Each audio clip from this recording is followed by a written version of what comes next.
तो स्वागत है नन्हे मुन्ने साथियों एक बार फिर से ओपलैंड करियर इंस्टीट्यूट के ऑफिशियल यूट्यूब चैनल पे।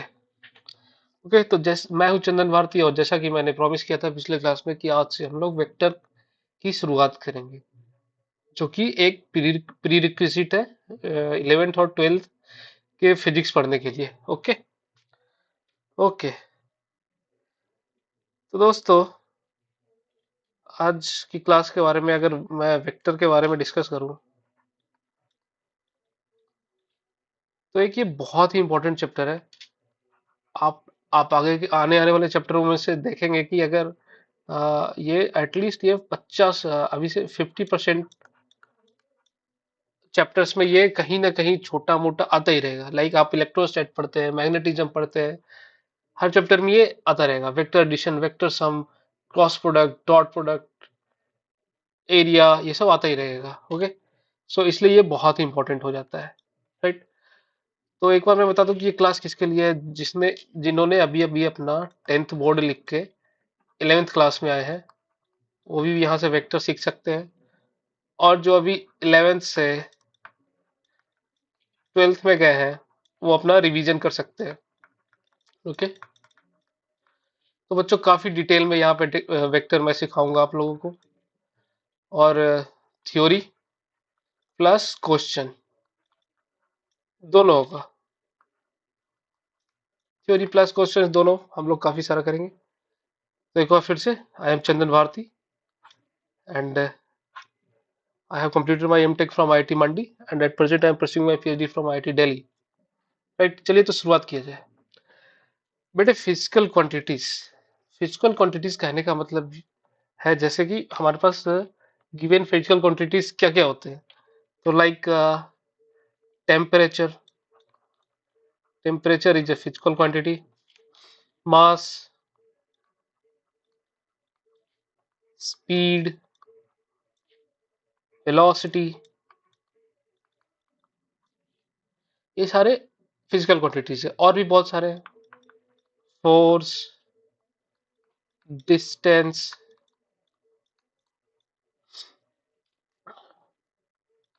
टाइम, एक्सेलरेशन, इलेक्ट्रिक करंट हो गया, ये भी एक फिजिकल क्वांटिटी है। तो ऐसे करके हमारे पास बहुत सारे फिजिकल क्वांटिटीज हैं, राइट। तो बेसिकली जब हम क्लासिफिकेशन करते हैं फिजिकल क्वांटिटीज का, तो तीन तरीके से करते हैं। जो पहला क्लासिफिकेशन है वो है स्केलर्स बोलते हैं हम उसे। दूसरा क्लासिफिकेशन है दैट इज वेक्टर्स। एंड जो तीसरा classification that is tensor quantities, right. Tensor. Okay, तो अभी तक क्या बात हुई कि हम फिजिकल क्वांटिटीज को तीन तरीकों से क्लासिफाई करते हैं, राइट। व्हाट आर दोस, क्या क्या है वो? Scalar, vector and tensor quantities. चलिए तो एक एक करके तीनों को देखते हैं कि क्या है।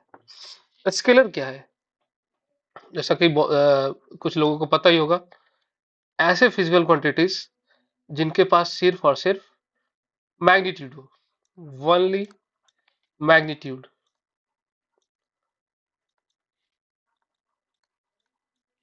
And no direction.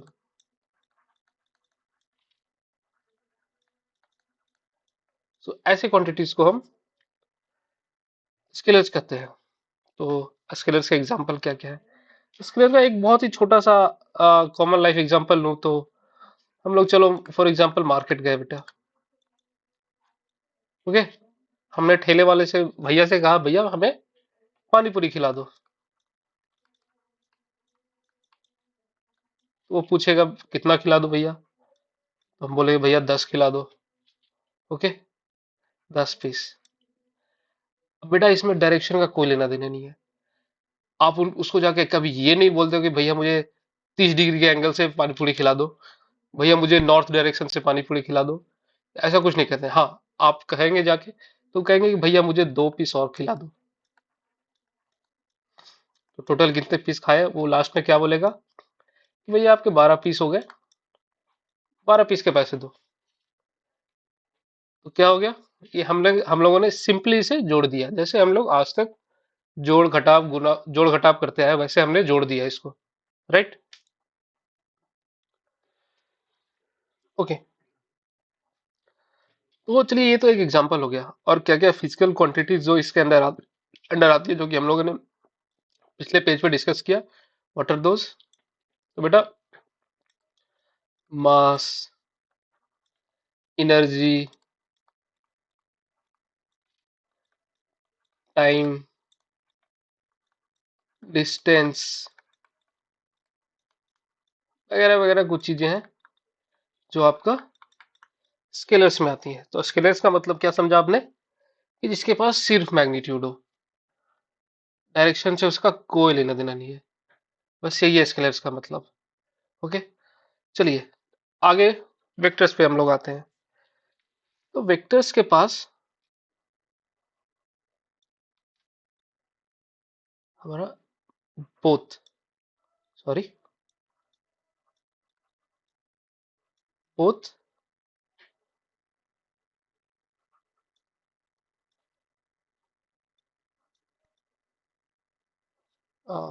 Excuse me, हाँ, वेक्टर के पास में हमारा हमारा बेटा बोथ मैग्नीट्यूड और डायरेक्शन दोनों होते हैं। Magnitude plus direction, both. Okay, चलिए ऐसे क्या, एक एग्जांपल के तौर पे देखा जाए कि सर वेक्टर कैसे दोनों होते हैं। सपोज करिए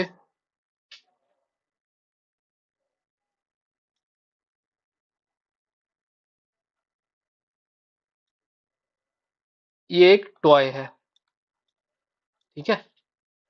एक घर में एक टॉय आया है और उस घर में दो बच्चे हैं। एक बच्चा इस टॉय को इस तरफ फोर्स लगा रहा है और दूसरा बच्चा उस टॉय को इस तरफ फोर्स लगा रहा है, दोनों सेम अमाउंट से। लेट्स से कि कुछ एक्स अमाउंट से इधर फोर्स लगा रहा है और एक्स अमाउंट से इधर ही फोर्स लगा रहा है। तो बेटा अब ये टॉय तो मूव नहीं करेगी, क्यों? क्योंकि फोर्स दोनों एक दूसरे को कैंसिल आउट कर देगी। तो मतलब यहाँ पे क्या है कि फोर्स 180 डिग्री पे था। अब दूसरा सिचुएशन आप इमेजिन करो।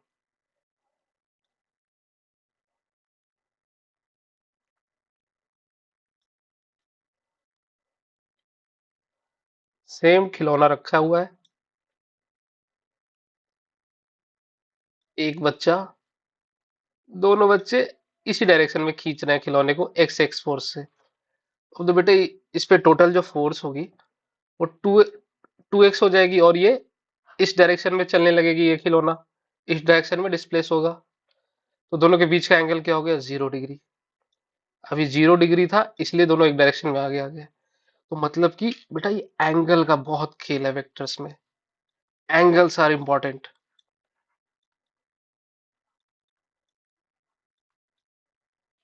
अगर मैग्नीट्यूड सेम रहने दिया जाए और एंगल्स अगर चेंज कर दिया जाए तो पूरा का पूरा गेम ही चेंज होता है, हो जाता है वेक्टर्स का। ओके, अब तीसरा सिचुएशन देखिए। सेम टॉय है, इसको इधर से एक्स न्यूटन्स का फोर्स लगा और इसको इधर से भी सेम फोर्स लगा। तो अब जो इसका नेट फोर्स जो इस पे लगेगा बेटा, वो इस तरफ कुछ लगेगा। अब ये देख लीजिए तीन सिचुएशन है हमारे पास। यहाँ पे एंगल कितना है दोनों फोर्स के बीच में, ये दोनों 90 डिग्री पे एंगल। ओके, डिस्कस करेंगे अभी कि एंगल्स कैसे निकालते हैं। ओके, ये मोटा मोटी एग्जांपल के तौर पे हम ले रहे हैं अभी। ओके, चलिए तो यहाँ पे तीन एग्जांपल्स हैं। क्या एग्जांपल्स हैं? एक तो कि 0 डिग्री, 180 डिग्री एंड 90 डिग्री। तीनों अलग अलग एंगल पे लिया हमने और तीनों टाइम जो हमारा रिजल्ट आया वो डिफरेंट आया। मतलब कि वेक्टर्स में एंगल का बहुत ज्यादा इंपॉर्टेंस है, मैग्नीट्यूड का भी है और एंगल का भी है, दोनों का। ओके, चलिए अब बेटा एक क्वेश्चन ये है आपसे कि why do we need vectors, हमें वेक्टर्स की जरूरत ही क्या है सर। चलिए एक फिगर है मेरे पास जो कि मैं हमेशा यूज करता हूँ, उसके थ्रू मैं समझाने की कोशिश करूंगा कि हमें वेक्टर की जरूरत क्या है। चलिए एक फिगर है बेटा, ये दिल्ली का है, ये दिल्ली में मैंने अपने कॉलेज टाइम पे लिया था, और ये मंडी का है, मंडी टाउन हिमाचल प्रदेश में जो है, बहुत ही खूबसूरत टाउन है। ओके, तो बेटा जैसा कि आप देख सकते हैं ये एरो दिया हुआ है, एरो देख रहे हो, आईआईटी, एम्स, दोनों सीधे हैं, बट बेटा इसमें सिर्फ तो ओनली डायरेक्शन, सिर्फ और सिर्फ डायरेक्शन दिया हुआ है हमें, नो मैग्नीट्यूड, मैग्नीट्यूड है ही नहीं।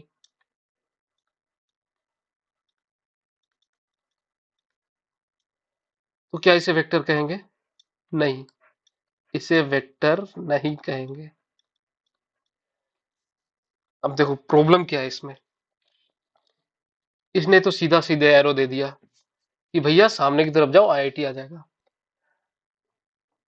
अब मैं क्वेश्चन करूंगा कि मैं अपने स्कूटर में कितना पेट्रोल भरवाऊं कि मैं आईआईटी पहुंच जाऊं, कि कितने, मतलब कहने का है कि कितनी दूरी पे आईआईटी है, कितनी दूरी पे एम्स है, इसका कोई यहाँ पे इंफॉर्मेशन नहीं दिया हुआ है। ओके, मैं क्या सामने चलता चलता कुतुब मीनार चला जाऊं, सामने चलता चलता मैं क्या गुड़गांव पहुंच जाऊं? नहीं ना, तो हमें तो जाना आईआईटी है, मैं तो कहीं और पहुंच जाऊंगा। ओके, तो this is not a vector. Okay, वही दूसरे एग्जांपल में देखते हैं बेटा, यहाँ पे आईआईटी मंडी है। ओके, यहाँ पे इसने साफ साफ लिखा है, क्या साफ साफ लिखा है कि अगर आप ये एरो देख रहे हो दाहिने तरफ जाओ तो 14 किलोमीटर पे आईआईटी मंडी आ जाएगा। इसमें दोनों है, क्या है इसमें, दोनों डायरेक्शन भी है प्लस मैग्नीट्यूड भी है, तो ये एक वेक्टर है, राइट। अब इसमें मुझे कंप्लीट इन्फॉर्मेशन है, सब कुछ मेरे लिए कितना आसान हो गया कि मैं बिल्कुल नाप तोल के अपने स्कूटर में भी तेल भरवाऊं तो मैं पहुंच जाऊंगा IT Mandi, right. So yes, this was the point. हाँ, एक बार की बात है जब मैं ये पढ़ा रहा था क्लास में, तो ये वाला फिगर मैंने दिखाया बच्चों को, राइट, ये वाला फिगर मैंने दिखाया, मैंने पूछा आईआईटी एम्स कितनी दूर है यहाँ से, ये क्लियर नहीं हो रहा, तो एक कुछ बच्चों ने कहा सर 1 साल दूर है, कुछ बच्चों ने कहा सर 2 साल दूर है। मेरी समझ में नहीं आया ये क्या जवाब हुआ। मैं तो यहाँ पे एक्सपेक्ट कर रहा था कि डिस्टेंस किलोमीटर के फॉर्म में मुझे आंसर प्राप्त होगा, बट ऐसा नहीं था, उन्होंने बोला एक 1 साल दूर है, 2 साल दूर है। ओके, सो फिर मैंने पूछताछ की बच्चों से, तो पता चला उस बैच में 11th के भी लड़के थे, ऑनलाइन क्लास थी, और 12th के भी लड़के थे। तो 12th वाले बोल रहे थे सर 1 साल में पहुंच जाऊंगा, और 11th वाले में बोल रहे थे सर 2 साल में मैं पहुंच जाऊंगा, राइट।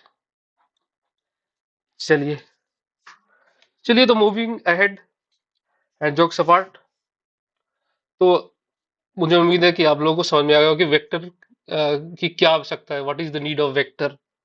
ओके, तो इस स्लाइड के थ्रू मैं आपको यही समझाना चाहता था। चलिए कुछ मोटा मोटी कुछ डिफरेंस पता कर लेते हैं कि क्या है वेक्टर्स और स्केलर के बीच में, अगर डिस्टेंस हम देखना चाहें तो, राइट। ओके,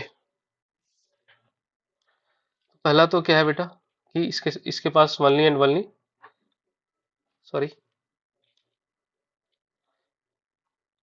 मैग्नीट्यूड है स्केलर्स के पास, और इसके पास दोनों है, मैग्नीट्यूड भी है, डायरेक्शन भी है।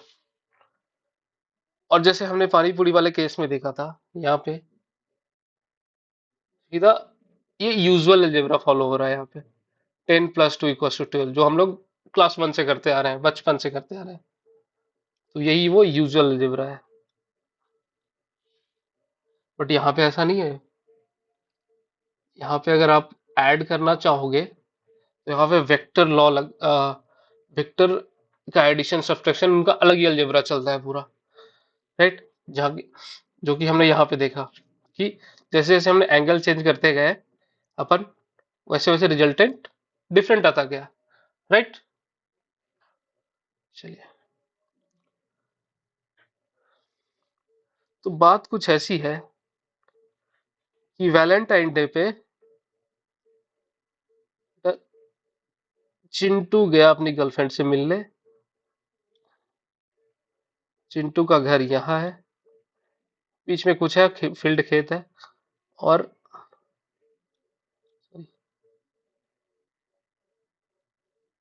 चिंटू के गर्लफ्रेंड का चिंटू चिंटू की गर्लफ्रेंड का घर यहाँ है।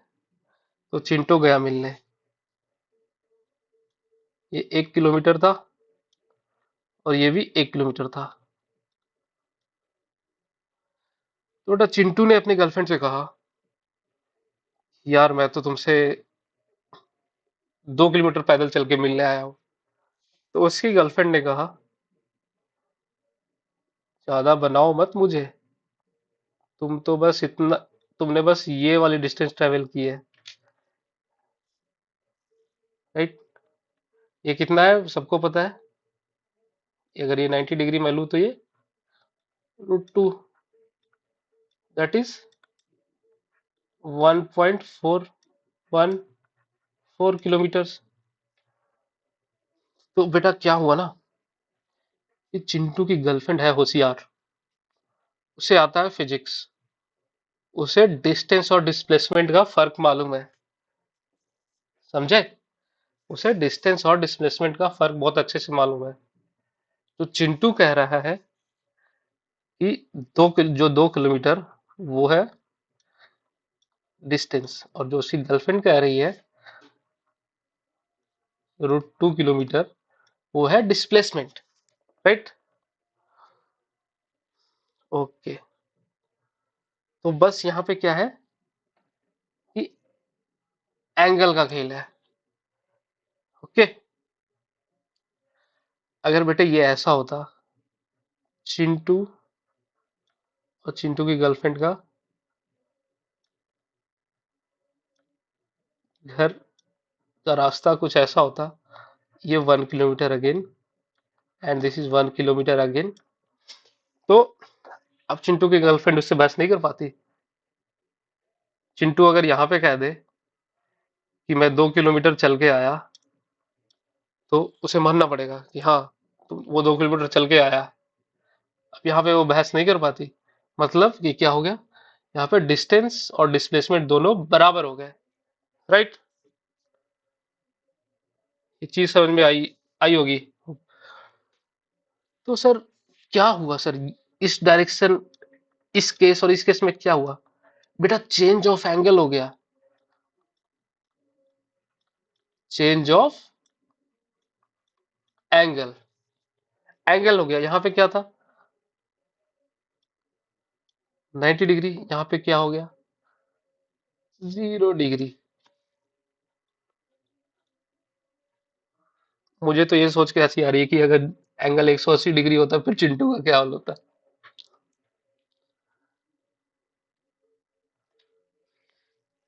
तो यहाँ पे सबसे इंपॉर्टेंट बात जो है इस स्लाइड में, ये वाली बात है। सॉरी सर, मैं ये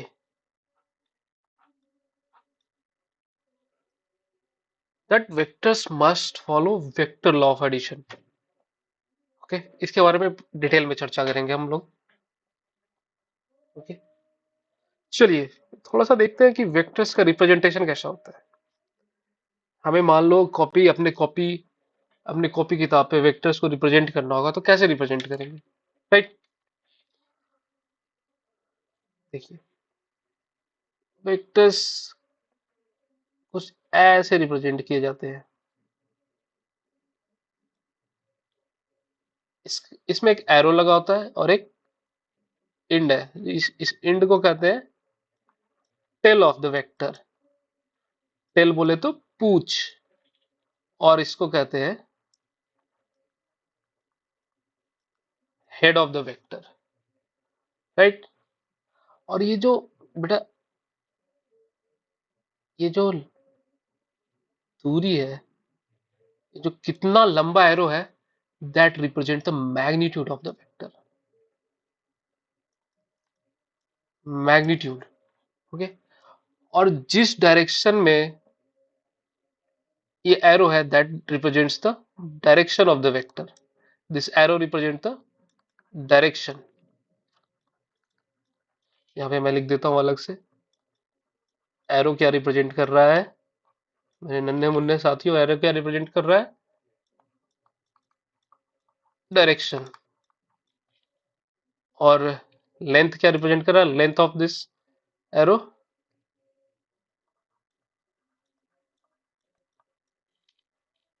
is the magnitude. Okay.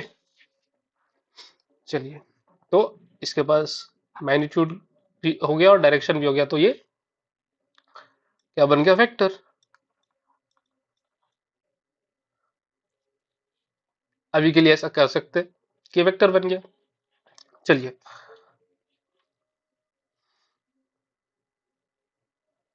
Suppose करिए ये एक वेक्टर है और एक दूसरा वेक्टर बनाता हूं मैं, जो ठीक इससे दूसरा डबल लेंथ का है। तो मानिए कि ये एक सेंटीमीटर का है, तो ये 2 सेंटीमीटर का है। ओके। तो अगर इसका नाम मैंने ए लिखा, वेक्टर को अगर अल्फाबेट से रिप्रेजेंट किया जाए तो ऐसे रिप्रेजेंट करते हैं हम कि इसी अल्फाबेट और उसके ऊपर एक एरो, अल्फाबेट एंड एरो। तो इसको हम लिखेंगे 2a। क्यों? क्योंकि डायरेक्शन तो दोनों की सेम ही है। बस क्या फर्क फर्क क्या आ गया, मैग्नीट्यूड में। इसका मैग्नीट्यूड 1 सेंटीमीटर है, तो इसका 2 सेंटीमीटर है। ओके। चलिए, उम्मीद करता हूँ कि ये चीजें आपकी समझ में आ गई होगी।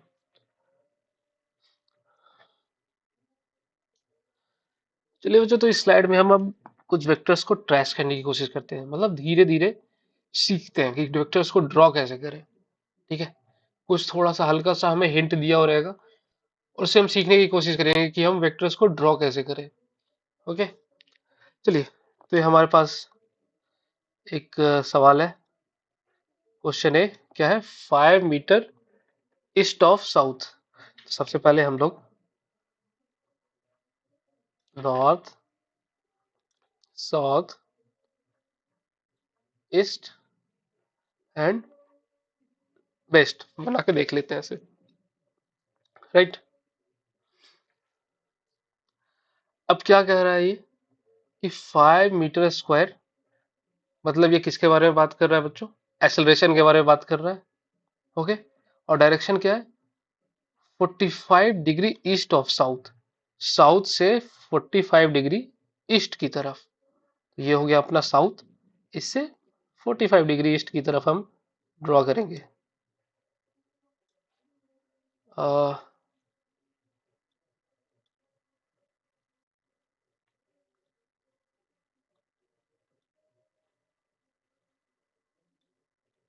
सॉरी, हाँ, 45 डिग्री ईस्ट की तरफ ड्रॉ करने की कोशिश करेंगे हम लोग। ओके। तो कुछ ऐसा होगा वेक्टर, हम ड्रॉ करने की कोशिश कर रहे हैं, वो वेक्टर कुछ ऐसा होगा,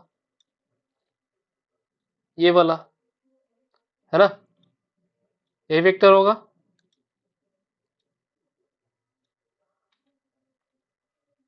देखिए ना, और ये एंगल 45 डिग्री अगर अप्रोक्सीमेटली हम लोग मान ले तो ये हो गया आपका वेक्टर।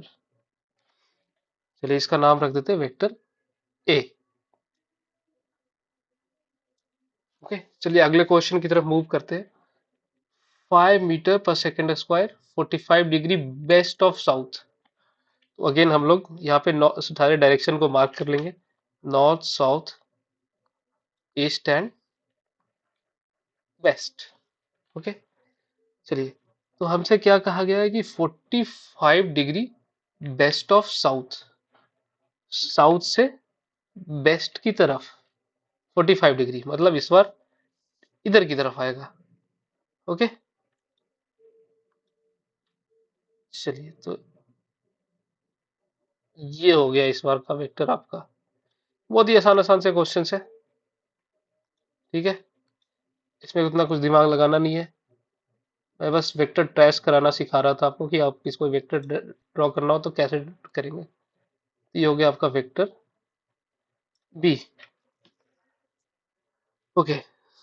अच्छा, डी क्वेश्चन ये है, यहाँ से इधर सी है और यहाँ से इधर डी है। ओके, थोड़ा जब इंपोर्ट करते हैं पीडीएफ या फिर पीपीटी तो थोड़े बहुत टेक्स्ट इधर उधर हो जाते हैं।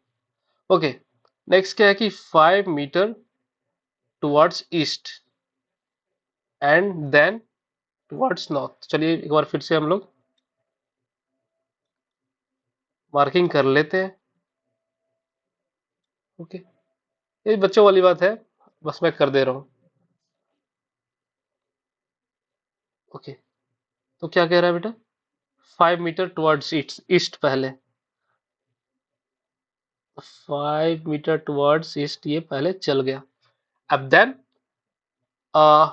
5 मीटर नॉर्थ, नॉर्थ मतलब देखो नॉर्थ किधर है, ऊपर की तरफ, तो ये ऊपर की तरफ। तो बेटा जो वेक्टर बना वो क्या हुआ, ये तो इस तरफ से चला, जो फाइनल वेक्टर मिला हमें वो कहा, वो कौन सा बना, तो फाइनल वेक्टर जो हमें मिला वो ये वेक्टर मिला, इन दोनों को जोड़ के, कुछ ऐसा, राइट।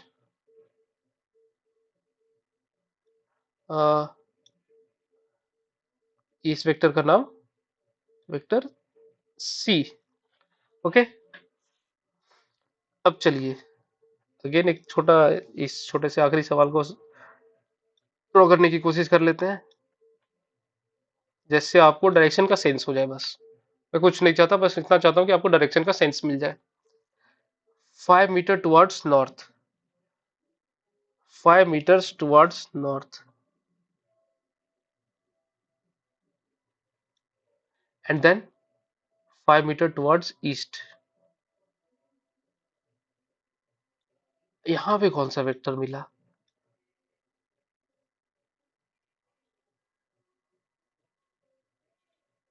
ये वेक्टर मिला हमें, ये हो गया आपका डी वेक्टर।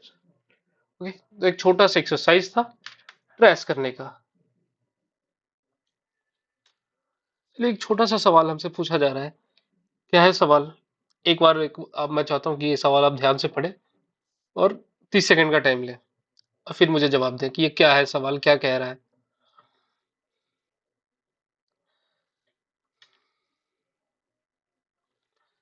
चलो पढ़ लिया, चलो नहीं पढ़ा तो इसको वीडियो को पॉज करके देख लेना, सवाल पढ़ देना। बेटा ये कह ये रहा है कि is a vector necessarily change if it is rotated through angle, an angle. क्या कोई वेक्टर चेंज हो जाता है अगर उसे किसी एंगल से रोटेट किया जाएगा तो, क्या है इसका सॉल्यूशन, आपका जवाब क्या होगा। क्या एक वेक्टर को मैं अगर किसी एंगल से रोटेट कर दूं तो क्या वो चेंज हो जाएगा। चलिए देखते हैं चेंज होगा कि नहीं होगा, देखते हैं।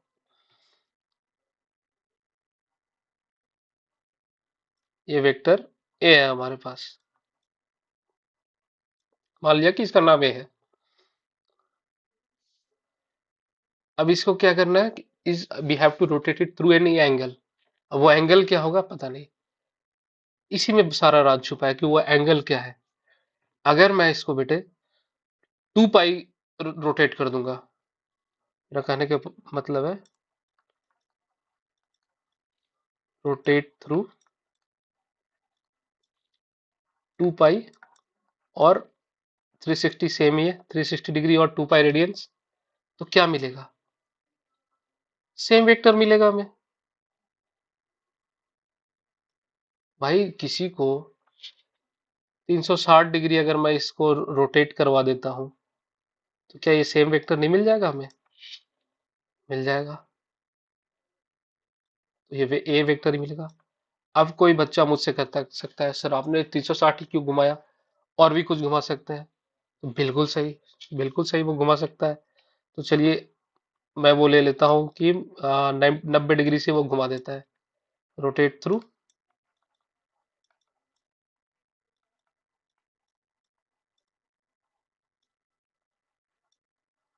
90 डिग्री। तो बेटा पहले कुछ ऐसा था, अब मैं 90 डिग्री से अगर इसको घुमा देता हूँ तो कुछ ऐसा मिल गया। ठीक है, तो यहाँ पे तो बेटे अनचेंज था, और यहाँ पे चेंज हो गया। मतलब कि डिपेंड करता है कि हम किस एंगल से रोटेट कर रहे हैं। अगर हम 260 के अलावा किसी भी एंगल से रोटेट कर दे इसको तो ये वेक्टर चेंज हो जाएगा। अदरवाइज अगर हम, सॉरी 260 नहीं, 360, 360 डिग्री से अगर घुमाते हैं तो ये एंगल चेंज नहीं होगा। तो यही था इस सवाल का जवाब। चलिए, तो हमारे पास अगला टॉपिक है कि हम किसी भी दो वेक्टर के बीच का एंगल कैसे फाइंड आउट करें। ओके, किसी भी दो वेक्टर के बीच का एंगल कैसे फाइंड आउट करें, ये है हमारे पास finding the angle between two vectors. तो सबसे पहले हम क्या करेंगे, एक बार इस लाइन को पढ़ के देखिए आप लोग। when two vectors are joined tail to tail, tail to tail का मतलब समझते हैं कि अगर हमारे पास एक कोई वेक्टर है तो इसको ये वाला पार्ट वो हेड होता है, ये इसको हम क्या कहते हैं, हेड, और इस वाले पार्ट को हम टेल कहते हैं। इसमें कोई दिक्कत, तो सिंपल सी बात है। ओके, तो are joint tail to tail, two angles are formed. अच्छा जी, टू एंगल्स फॉर्म होता है, चलिए देखते हैं कि टू एंगल्स फॉर्म होता है कि नहीं। चलिए, एक वेक्टर मैंने ये लिया, ठीक है, एक वेक्टर मैंने ये लिया,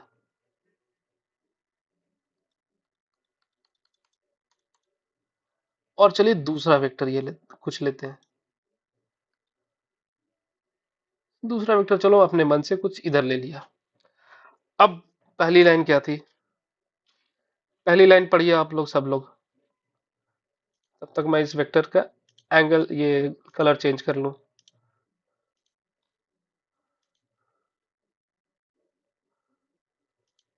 चलिए, हो गया कि टेल टू टेल ज्वाइन करना है, तो ये इसकी पूछ हो गई, ये उसकी पूछ हो गई। अब दोनों में से किसी को एक को पकड़ के ले आओ और टेल टू टेल ज्वाइन कर लो। तो क्या कह रहा है आगे, टू एंगल्स आर फॉर्म्ड।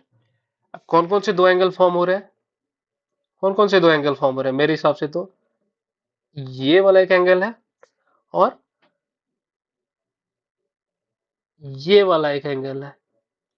क्या दो एंगल है, इसको मैं मान लेता हूं अल्फा, और इसको मैं मान लेता हूं बीटा, है कि नहीं। तो alpha plus beta is 360 degree, है ही। ओके, चलिए आगे आ रहा है, the smaller of the two angle is the angle between two vectors. अब अल्फा और बीटा में स्मॉलर कौन है, साफ दिख रहा है, alpha is smaller than beta. तो ये alpha is the angle between two vectors, hence alpha is the angle between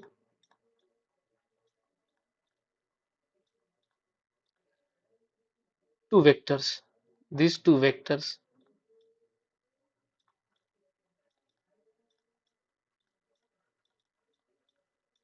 okay, अब यहाँ पे कुछ लाइन लिखा है कि, सॉरी, हाँ, हमेशा जो एंगल होगा दो वेक्टर का वो जीरो से बड़ा होगा या जीरो के बराबर होगा, और या 180 और के बराबर या 180 से छोटा होगा। मतलब ये जो अल्फा है बेटे,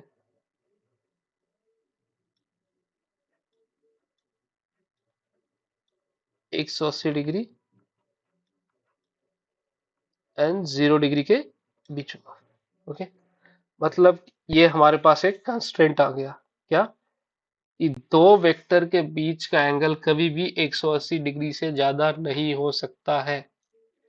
बात को बिल्कुल गौर से सुना जाए कि दो वेक्टर के बीच का एंगल कभी भी 180 डिग्री से ज्यादा नहीं हो सकता है। ओके, चलिए। चलिए बच्चों, तो एंगल बिटवीन टू वेक्टर्स का एक बहुत ही छोटा सा एक्सरसाइज कर लिया जाए, जो कि आपके स्क्रीन पे है। चलिए, आपको मैं 30 सेकंड का समय देता हूँ। 30 सेकेंड्स।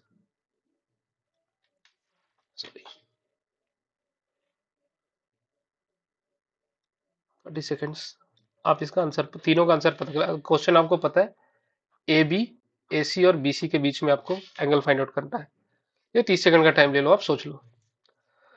फिर तो मैं कर ही दूंगा।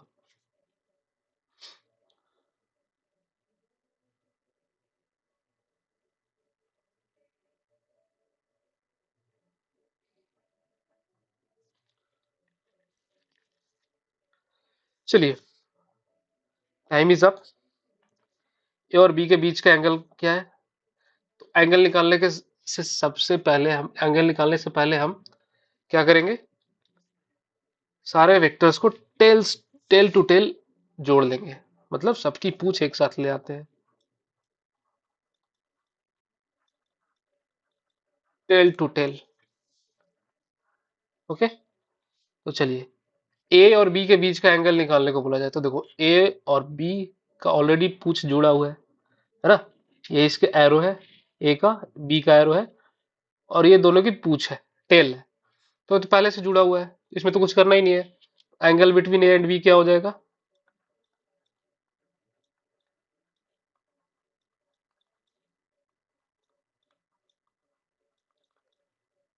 क्या होगा, बताओ जल्दी।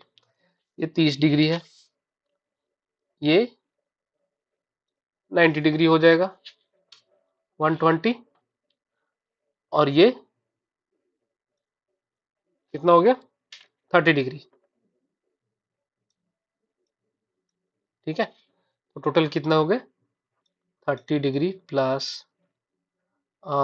90 degree plus again 30 degree, that will be 150 degree. Okay, तो क्या ये आंसर सही है? यस, सही है। क्यों?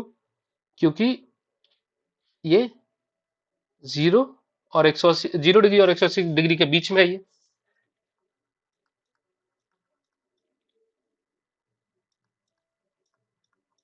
ओके, चलिए, ए और बी के बीच का एंगल तो पता चल गया हमें। ए और सी के बीच का एंगल बताइए।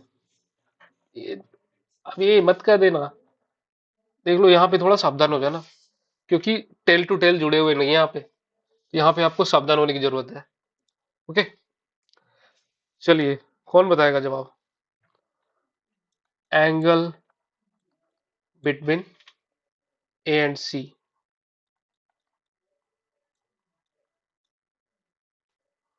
चलिए, तो इस, ये जो वेक्टर सी है, इसको टेल टू टेल, इसका टेल यहाँ है और ए का टेल यहाँ है। तो हम अगर सी को रिड्रॉ करने की कोशिश करें, सॉरी, सी को रिड्रॉ करने की कोशिश करें, तो सी कुछ ऐसा जाएगा, है ना? सी कुछ ऐसा जाएगा। टेल टू टेल कनेक्ट करना है, और ये एंगल कितना है? 45। तो ए और सी के बीच का एंगल कितना हो गया? 45 प्लस 30। मैं डायरेक्ट लिख रहा हूँ, 75 डिग्री। चलिए, लास्ट जवाब आज के क्लास का आखिरी क्वेश्चन। अब बताइए, बी और सी के बीच का क्या एंगल है? B and C angle, again साधारण, बिल्कुल ही सिंपल सा जवाब है, फिर से 75 डिग्री। क्यों? क्योंकि ये, अगर ये 45 है बेटे, ये भी 45 है, टेल टू टेल जुड़ा हुआ है बी और सी का, देन इट इज 75 डिग्री। चलिए दोस्तों, समाप्त करते हैं आज का लेक्चर यहीं, और अगली क्लास में वेक्टर में ही हम आगे बढ़ेंगे। ओके, वेक्टर की कुछ प्रॉपर्टीज डील करेंगे बेसिकली। ओके, चलिए, जय हिंद, जय Bharat, stay safe. Thank you.